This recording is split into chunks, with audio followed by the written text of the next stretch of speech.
It's 7 p.m. You've been at your desk for 10 hours.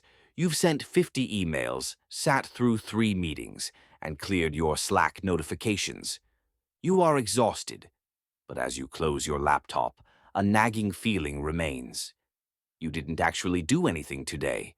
Your business is in the exact same place it was 10 hours ago.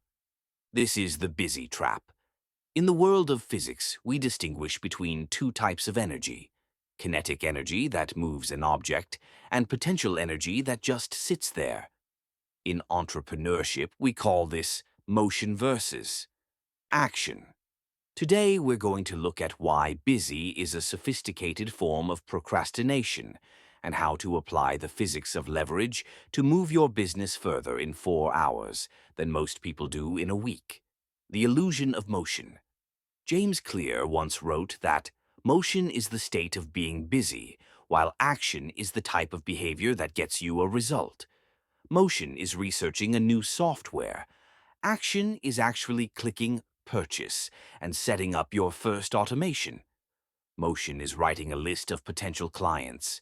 Action is sending the 5 cold emails that make you uncomfortable. Motion is perfecting your logo. Action is launching the landing page with a buy button. Why do we prefer motion? Because motion feels productive without the risk of failure. When you're in motion, you're preparing. Preparation is safe. Preparation doesn't get rejected. But here is the hard truth of gravity focus. Motion is the enemy of momentum. Every hour you spend in motion is an hour you are stealing from the action that would actually change your life. Your brain loves motion because it provides a hit of dopamine without requiring any courage. If you want to scale, you have to stop being an entrepreneur of motion and start becoming an entrepreneur of action. The 80-20 gravity rule. In 1906, Vilfredo Pareto noticed that 20% of the pea pods in his garden produced 80% of the peas.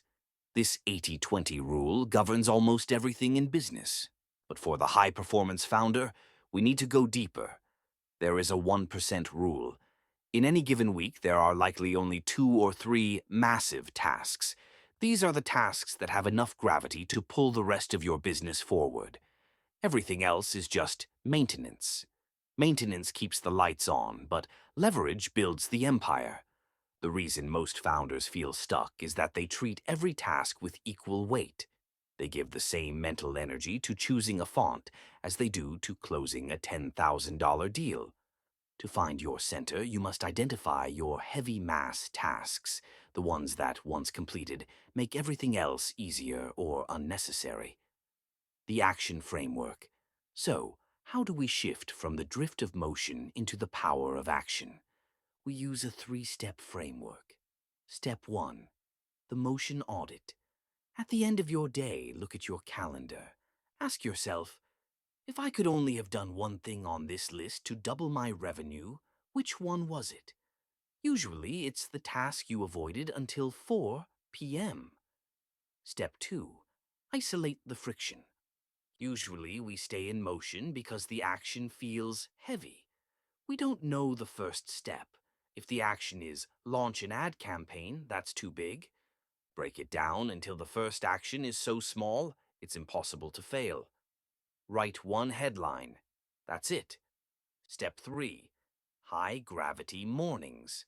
The world is designed to pull you into motion. Emails, DMs, and news are all other people's priorities. For the first 90 minutes of your day, you do not check in. You do not react. You perform one high-leverage action. 1. Before the world can tilt your axis, you have already moved the needle. Next steps. Being busy is a choice. Being productive is a system. The most successful founders aren't the ones working the longest hours. They are the ones with the clearest vision of where to apply their force. They understand that gravity doesn't care how hard you try. It only cares about where you stand. Ground your mind. Stop the busy trap. And take the action you've been avoiding. If you're ready to build a business with precision, subscribe to Gravity Focus. We're building the frameworks for the next generation of grounded founders.